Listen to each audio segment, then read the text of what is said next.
Estamos aqui com Áurea Meno, um dos maiores radialistas do Rio de Janeiro, do Brasil, né, Áurea Meno? Tudo bom? Tudo bem, graças a Deus. São 60 anos de profissão. Hoje eu sou um aluno de muita gente boa, de rádio, de comunicação. Inclusive, com o advento das faculdades de comunicação, a coisa tende sempre a melhorar. E tem melhorado muito. Meninos como você, Danilo, como é que é o nome do Ramon, né? Então, isso é muito. Eu, por exemplo, eu dei aula na universidade e vi que dá para fazer como se fosse uma divisão de base do futebol, revelar muita gente para o jornalismo. Isso é muito bom. Áureo, como é que começou a história da Rádio Tupi? Bom, a história da Rádio Tupi foi fundada pelo Assis Chateaubriand. Passou até uma série recentemente aí, apareceu a série lá de São Paulo e tal.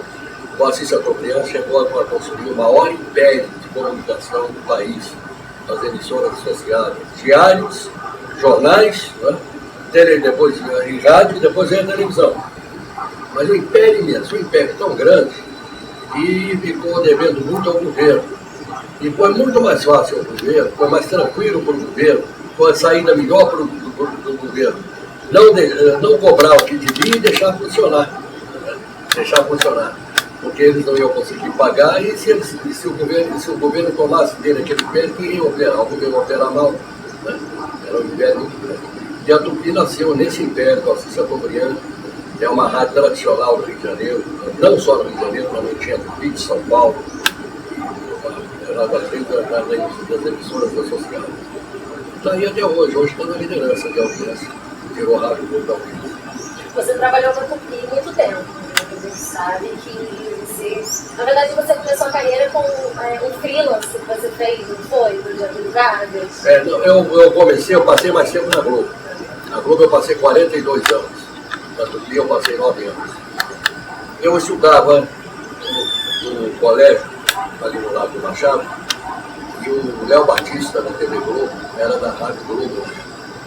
E nós éramos colegas de colégio. Eu sempre querendo fazer rádio. O Léo, não, vou te levar para a Globo. Estou saindo vindo para a TV, não tinha TV, e você vai ficar no meu lugar. E fazia jornais. E eu fui para lá. Só que a minha estreia, ela foi antecipada. Eu estava lá todo dia, só esperando ele sair. Mas no dia 24 de agosto de 1954, ao suicídio do Getúlio Vargas. Eu morava ali ao lado do Palácio do Catete, bem ao lado do Palácio do Catete. Quando eu saí de casa, eu não podia passar, estava tudo fechado, o tanque do Exército, da Marinha, da Aeronáutica, tudo ocupando ali, ninguém entrava e ninguém saía. Aí eu me lembrei da Rádio Globo, falei, vou prestar serviço da Rádio Globo. Antes de começar a trabalhar lá, no lugar do Léo Batista, que ele vai me levar. Aí fui na esquina, tinha um botiquim, tinha um português lá, um amigo que queria me ajudar, e eu peguei o telefone e liguei para a Globo. O Rubens Amaral atendeu, falou, olha, quem está vendo aí? Nós estamos querendo mandar repórter para aí, não estamos conseguindo. O negócio aqui está tudo fechado, o Exército tomou conta, a Marinha também, não tem como entrar e nem sair. Eu não posso sair, ninguém de fora entra. Ou então segura o microfone, segura o telefone aí que você vai fazer reportagem para mim. Eu comecei a informar a situação lá, que eles queriam depor Getúlio Vargas, a informação que tinha que o Exército estava ali para depor Getúlio Vargas, que havia aquele escândalo do atentado contra o Carlos Lacerda, e vinha uma crise muito grande e tal, etc. Quando eu estou falando, comentando com o Rubens Amaral no ar, entra um cara no botequim dizendo, ele morreu. Aí o cara, mas peraí, alguém morreu. Aí quem pode morrer? O presidente. Falou, o presidente, a informação está chegando aqui que o presidente morreu. Quem sabia que você disse assim? Aí, não, peraí, a notícia tem que ser confirmada, não pode dar sentido. Foi a primeira lição de jornalismo que eu tive. Se dá notícia assim sem confirmar, não. Eu falei, bom, a informação está chegando aqui. Aí daqui a pouco chegou a informação de que ele ia se matar e começou aí. Aquilo ali podia ter sido também a minha desgraça profissional, né? Se não morre, eu não estaria falando com vocês aqui toda entrevista como jornalista. Porque seria uma barriga muito grande. Eu aprendi, notícia, não adianta você, a notícia tem que ter credibilidade, tem que ter clareza, você nunca xinga um hospital de nosocômio, nunca xinga o advogado de Camusim. Se você tiver que escrever a palavra advogado 10 vezes no mesmo texto que você escreve, Você não está concorrendo à Academia Brasileira de Letras, você está informando, você está falando para o advogado, está falando para o médico, mas também está falando para o porteiro, está falando para o cara lá no interior que não sabe ler nem escrever. Então, o advogado, ele sabe o que é. Mesmo que ele fale de advogado, mas ele sabe o que é. E foi a primeira lição que eu tive no jornalismo. E a notícia só vai para o ar depois de... Funciona o processo de apuração das notícias. Influencia, o público dá, eles participam das notícias dadas pelo radialista? O que acontece é que a origem da notícia ela tem várias origens. A notícia tem várias origens. A notícia, primeiro, o fato é notícia pelo inusitado. Por exemplo, se um cachorro me morder, não é notícia, o cachorro foi inventado para morder. Mas se eu morder um cachorro, é notícia. Esse é um exemplo antigo, né? É inusitado. O fato é notícia pela importância das pessoas envolvidas. Vamos dizer, por exemplo, que o Neymar, né, que esteja envolvido num acidente, de trânsito, qualquer coisa, vira notícia. Vira notícia porque é o Neymar, ele é importante. É isso. O fato é notícia também pela sua repercussão nacional. Às vezes é um fato que não, muito localizado, muito regionalizado. Então, temos um exemplo recente aqui agora, desse estupro que houve na van pirata, né, o estupro daquela americana. Então, foi uma coisa de grande repercussão. O incêndio lá na Boate de Santa Maria ganha repercussão até internacional. O fato é notícia também pela proximidade do acontecimento. O que é notícia para mim aqui no Rio pode ser não ser notícia para São Paulo. Se o trânsito está engarrafado na Avenida Presidente Vargas, é notícia para mim aqui no Rio. Porque eu tenho que informar o meu ouvinte para evitar Presidente Vargas. Mas não vai interessar São Paulo. O cara não vai. O cara de São Paulo não está andando aqui pela Presidente Vargas. Então, a notícia tem várias origens. Várias origens. E o principal para mim, o principal criador da notícia, que isso está voltando agora, é o repórter. O repórter, para mim, é a principal pessoa do meio de comunicação. Ele é mais importante que o dono do jornal, que o dono da televisão. Porque o repórter é aquele que vai atrás da notícia. Ele é um investigador. Ele é um perito. Ele é um investigador. Ele corre atrás da notícia, corre atrás do fato, apura, né? Pentelha, ele tem que ser pentelho. Ele não pode ser um cara... Um repórter que não for pentelho não é repórter. Então é um dom. Aliás, a comunicação tem que ter dom. O jornalista, ele é jornalista até depois da morte. Ele morreu, ele não sabe o que ele vai encontrar lá em cima. Pelo sim, pelo não, ele agrada a Deus e ao diabo. Né? Então o jornalista, você, por exemplo, está parado, está aposentado, mas o dia que você não leu, se você passar um dia sem ler o jornalista, sem consultar a internet, tem que se reciclar também, tem que acompanhar o avanço tecnológico. E a notícia é uma coisa muito importante. A notícia, como eu já disse, tem que ter credibilidade. Se você der uma notícia que for desmentida, ninguém vai acreditar mais em você. É a mesma coisa que você entrar na farmácia e pedir melhorar, um analgésico como o cara diz, não tem. Você volta nessa farmácia, pede outra coisa, outro remédio fácil de se encontrar, também não tem. Você não volta mais naquela farmácia. É isso? É a mesma coisa. Eu dou uma notícia que é desmentida, dou outra segunda notícia que é desmentida também, depois ninguém vai acreditar em mim. Então, o principal fator da notícia é a credibilidade. Você tem que dar a informação certa, exata. A segunda é essa que eu falei, a clareza. Você tem que ser claro. Começar pelo fim. A notícia começa pelo fim. Ela começa pelo fim. É o lead. O que é o lead? É a cabeça da notícia. É o fim da notícia que vai para a cabeça. Então, houve tremor de terra. O que aconteceu com o tremor de terra? Caíram casas. Quantas pessoas morreram? Esse é o essencial. Quantas vítimas? Isso você só vai saber no fim. Então, para o jornal que vai sair no outro dia, a manchete dele, tantas pessoas morreram e tantas ficaram desabrigadas. Entendeu? Não é que houve um terremoto, todo mundo sabe. Entendeu? Vai começar pelo fim. Mesmo porque o setor não pode mais perder tempo. Ele não quer perder tempo, você quer tudo mastigadinho, a notícia é mastigada. E a importância, por exemplo, da comunicação pelo rádio, pela televisão, é a flexibilidade, é a rapidez.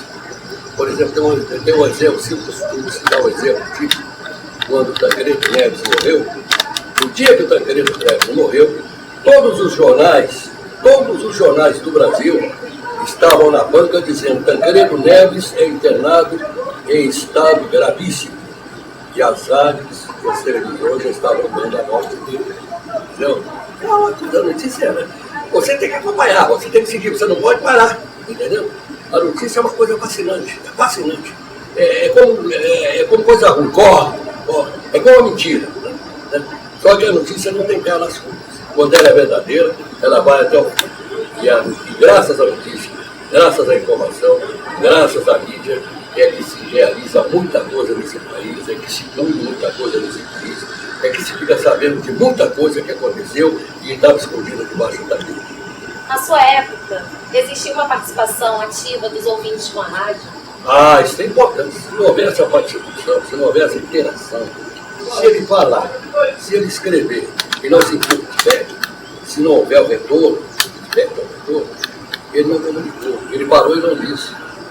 Então é importante, por exemplo, essa participação. Hoje mesmo eu estava fazendo um debate com o Rádio Goiás e estava pedindo para ouvir o meu programa do dia, porque está faltando uma coisa: a integração do ouvinte. O ouvinte não está participando. Então você está jogando muita coisa em cima do ouvinte sem a participação ouvinte. Como é que o ouvinte participa? Você faz uma pesquisa.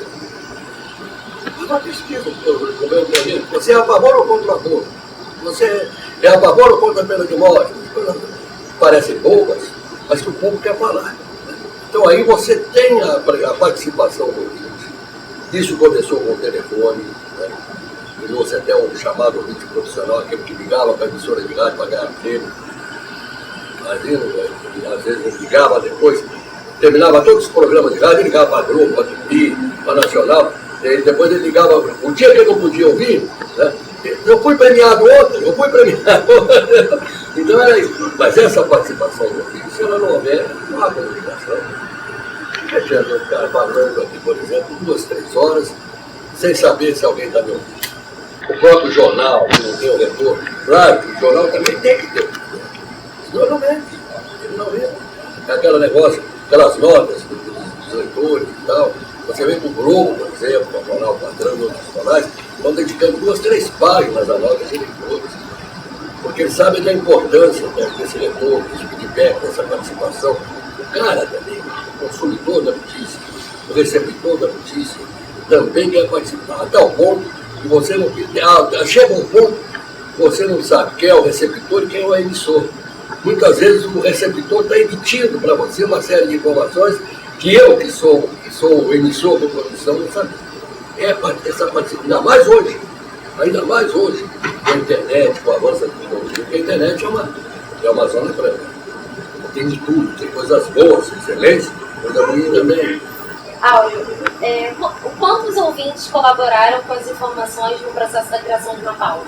Olha, essa colaboração do ouvinte é constante. Eu vou citar um exemplo aqui, é o LJTV, né, que criou até aqueles amigos, que eles repórteres do bairro, e tem aqueles problemas para solucionar, que a comunidade chama. O ouvinte participa principalmente nos problemas da comunidade. Ele vou fazer uma pauta, por exemplo, sobre dengue, o camarada liga para mim, São Gonçalo, os casos são muitos, então ele já está participando, já está me dando aquela informação. Ele me informa, eu ouvinte é um repórter. Ó, está acontecendo isso assim. Aqui perto de casa tem uma mulher que grita toda noite, eu tenho a impressão que o marido está porrada nela. Você às vezes é uma coisa muito grave. Então é muito importante, o ouvinte participa ativamente da produção de pauta. Ele participa ativamente da produção de pauta. É importante, sempre aconteceu isso. E hoje mais, eu vou repetir aqui por causa do avanço tecnológico, o ouvinte hoje é mais bem informado, ele recebe maior número de informações, então ele hoje participa muito mais. E você tem a facilidade na televisão, você tem a facilidade de filmar pelo celular. Hoje pelo celular você faz tudo. Quando ele funciona. Verdade.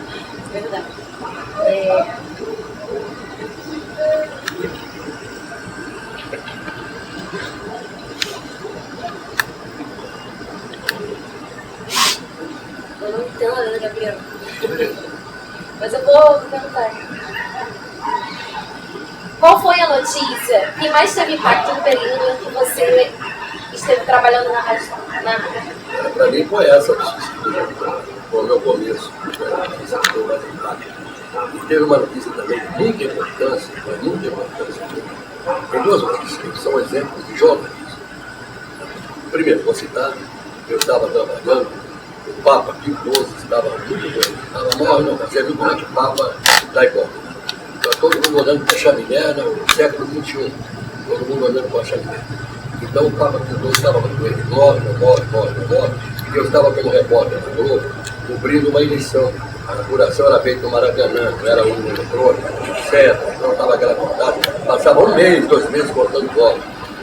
E sai uma notícia que eu estou ouvindo na rádio, sai uma notícia que o Papa tinha acabado de morrer. Então eu comecei a entrevistar os juízes, presidentes de juntas, os apoiadores e tal. Todos eles suspenderam. Ficou batido. Mas como foi essa batida? Duas agências. Uma das agências internacionais tinha uma janela nos aposentos do Papa. Essa janela vivia aberta. E essa agência, uma agência estrangeira, ofereceu uma propina para o cara no Vaticano, para o cara no Vaticano, ligado lá aos aposentos do Papa. Se o Papa morresse, ele fechasse aquela janela. O cara estava na Praça de São Pedro, aí fechou a janela. O cara detonou e o Papa morreu. Sabia quando fechasse a janela, era um sinal para que o Papa tinha morrido. Aí vem o desmentido depois, porque outra agência também, internacional, descobriu a safadeza, descobriu a história da propina e pagou o cara o dobro para ele fechar a janela sem o Papa tinha morrido. O outro se entrar pelo cano. O cara é muito safado, o cara se vendeu para os dois. Como é que é o jornalista trabalhando na época da ditadura? Uma pergunta muito boa. Eu trabalhei em várias ditaduras e adjacências, que teve golpe militar. O Brasil é um país inverossímil, né? Nós tivemos aqui um golpe militar para retorno ao regime democrático vigente, quer dizer. Então, retornar o que já estava vigindo. A história de empréstimo compulsório, é empréstimo, mas é compulsório, coisa de Brasil. Mas olha, eu, por exemplo, para mim existem 3 espécies de censura. A primeira é a censura do dono do jornal. Estava contando para você, o dono do jornal, se escreve sobre Jesus Cristo, você tem que saber, o senhor é a favor ou contra? Não, pode escrever à vontade. Não, contra. Se o dono do jornal for contra, você vai ter que escrever. É censura dele. Se você está precisando de emprego, você pega, vai fazer. Você vai seguir. Agora, é importante você fazer. É importante, porque o jornalista é como advogado, ele tem que ter argumento para tudo. Essa é a primeira censura que você aceita, do dono da empresa, estamos no regime capitalista. A segunda censura, essa é terrível. É terrível. É que essa censura imposta de cima para baixo, imposta pelo governo, imposta pela ditadura.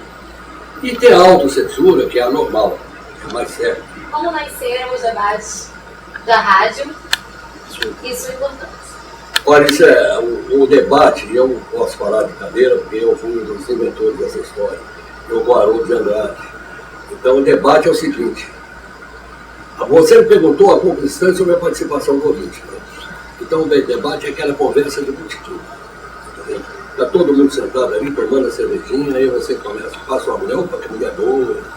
Aí você começa a falar sobre sexo, poxa vida, eu tenho medo dela, o negócio pega um botão, fala sobre sexo, daqui a pouco, ô Flamengo, meu time é uma droga, uma merda. Então, fala também sobre futebol, fala sobre religião. Em botequim, você fala de tudo, mas não chega a conclusão nenhuma. Porque o dia que chegar a uma conclusão, deixou de ser debate. O dia que no debate houver o dono da verdade, deixou de ser debate. E a coisa funciona de tal maneira, quando tem profissional, na nossa vida tinha 2 profissionais, 3, eu era um deles, o profissional, ele está ouvindo o pessoal falar e tem que agir como profissional. Ele tem que dar mais vida ao debate, ele tem que criar polêmica. Eu me lembro de uma vez, nós estávamos debatendo lá, sobre um caso de um pai que se recusava a doar um rim para o filho. O filho precisava de um rim, e o pai era uma pessoa no interior, camarada, nem sabia ler, analfabeto, semi-analfabeto. E o pai era o único doador compatível, só ele que poderia doar um rim para o filho, e ele se negava a doar. Aí todo mundo caindo de pau no pai. Eu aqui pensando, ele não tinha falado. Eu falei, pô, você tem que defender esse cara. Aí me deu uma luz. Eu falei, o Haroldo, chamei o Haroldo, peraí. Eu acho que vocês podem estar sendo injustos com esse pai.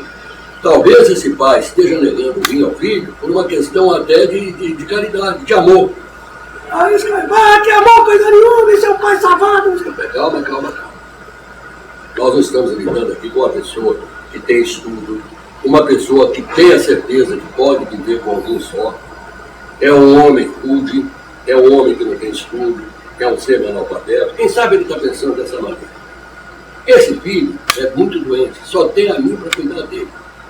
Se eu dou um rim para ele, esse rim vai me fazer falta, eu morro também, quem é que vai cuidar do meu filho? Aí já mudou, entendeu? Então o debate é isso. O debate é muito importante, você leva muitas informações, muitos ensinamentos para o ouvinte e aprende muito também. Você aprende com pessoas que estão debatendo ao seu lado e aprende com o ouvinte, que ele participa, ele liga para dar a opinião dele, para falar o que ele pensa, o que ele não pensa, para esclarecer certas coisas. Entendeu? Uma vez, outro debate que nós estávamos tendo lá, era sobre o aniversário, sobre o Rio de Janeiro. Né? Então, surgiu a confusão lá. Olha, tem uma festa, uma feriada no dia do padroeiro, dia 20 de janeiro, mas a fundação da cidade é 1º de março. Mas ninguém, dificilmente, liga uma coisa a outra. Se perguntar, muita gente, nós debatendo lá, quando foi fundada a cidade do Rio de Janeiro, muita gente não sabe que é 1º de março. Mas é muito fácil, gente. Não tem a rua 1º de março. A rua 1º de março é homenagem à cidade do Rio de Janeiro. Então é fácil. Se lembra, quando quiser saber quando foi fundada a cidade do Rio de Janeiro, se lembra da rua 1º de março, que o nome dele, esse nome foi dado, não ligou o cara lá de Petrópolis, historiador de Petrópolis, para corrigir e dizer que o nome da rua não era em homenagem à cidade do Rio de Janeiro, mas sim ao fim da Guerra do Paraguai. E era. Ele estava certo. Então vai, bom, tá bem. Entre a Guerra do Paraguai e o Rio de Janeiro, eu fico com o Rio de Janeiro. Para mim, a partir de agora, deixou a Guerra do Paraguai com a maior covardia da história, né? Foram 3 países fortes contra o pobrezinho do Paraguai. Então, para mim, é em homenagem à cidade do Rio de Janeiro. E eu decreto agora, continue pensando como eu penso, é em homenagem à cidade do Rio de Janeiro. Mas então eu aprendi com ele, eu também não sabia que era o final da Guerra do Paraguai. O debate é muito importante, muito importante. E o ouvinte participa, o ouvinte gosta, o ouvinte aprende, o ouvinte também nos ensina. Os programas que mais fazem sucesso e os que têm mais audiência? Os programas que fazem mais sucesso no rádio é o Música, Esporte e Notícia. Você tem que ter... Porque o rádio passou por vários momentos. Né? Você tinha um rádio que era liderado no sistema de comunicação. Era o rádio, jornal, surgiu a televisão, veículo novo, né? E o rádio sofreu um baque muito grande, que não estava preparado para enfrentar a televisão. E o rádio desvalorizou, e o rádio caiu no descrédito, e a televisão apanhando os melhores elementos do rádio, né? Enfraquecendo cada vez mais, e surgiram 3 coisas importantes também. A primeira coisa que surgiu, que facilitou o rádio, foi o transistor.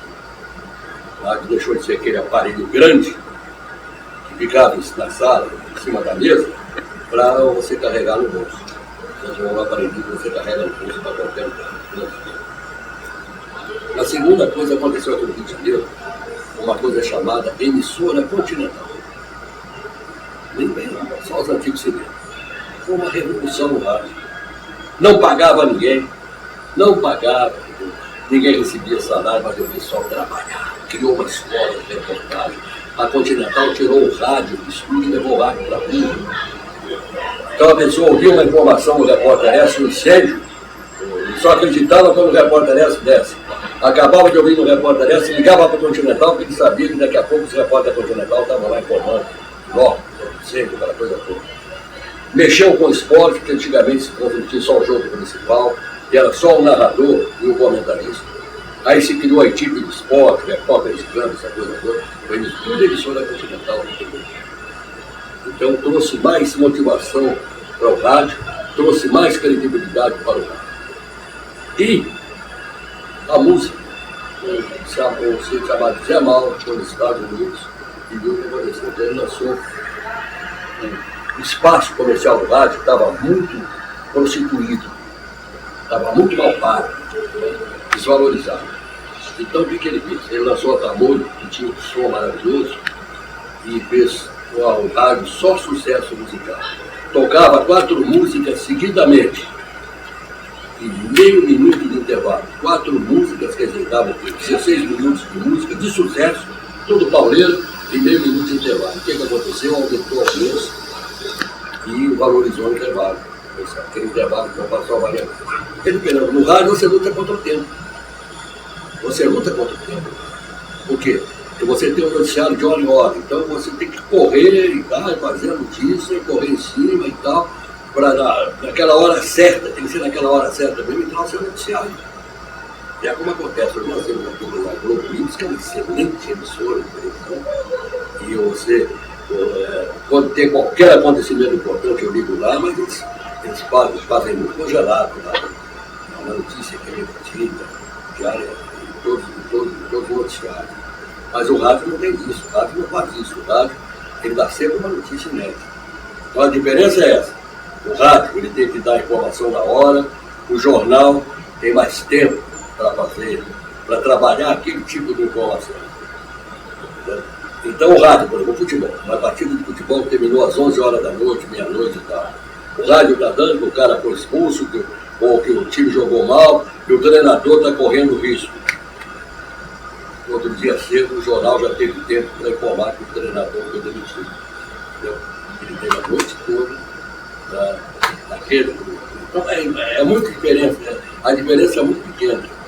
Então, as linhas gerais são as linhas, você tem que ter credibilidade, tem que soltar em notícia, quando a notícia é coisada, confirmada, tem que ter clareza de informação, você tem que informar. Eu esqueci de falar um detalhe, nunca falar o intelectualismo.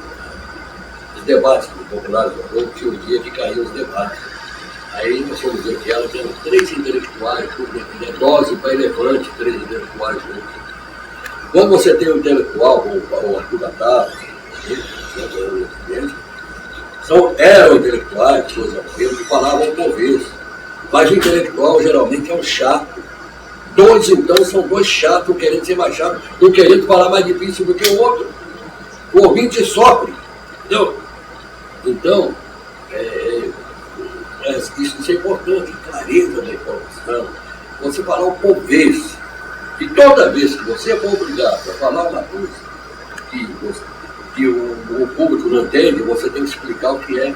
Você vê o jornal Globo, dá exemplo disso. Toda vez que o Globo escreve PIB, ele coloca entre parênteses o conjunto total da produção do país. O PIB, o produto interno bruto, é o total da produção daquilo que o país produz. Ele sempre explica isso. Entendeu? Toda vez que você falar, uma vez tem uma coisa na Igreja Católica que se chama caroça, o louvor e tal, etc.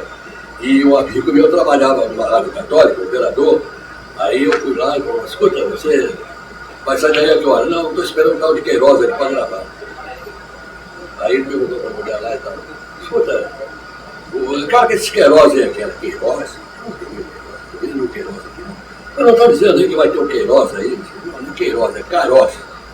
Então, toda vez que você falar Caroz, você tem que explicar. Caroz é um culto religioso e tal. Isso não existe diferença entre o rádio, a televisão e o jornal. Você tem que ser claro. Tem que ser claro. Não adianta você escrever aquilo que não explicar. Entendeu? Então, não há muita diferença. A diferença é de tempo.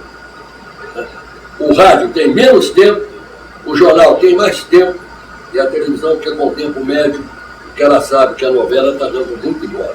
Ela só corta a novela das 9, por exemplo, quando o assunto for muito bom. Gente, eu estou encerrando aqui com a Áurea Melo, dos maiores radialistas que a gente teve no Brasil. Obrigada, Áurea. E é isso aí, a gente vai acompanhando a sua jornada cada dia que passa. Obrigada. Obrigado a vocês, um abraço para todos vocês, né? E vamos lá, vamos trabalhar por esse país, né?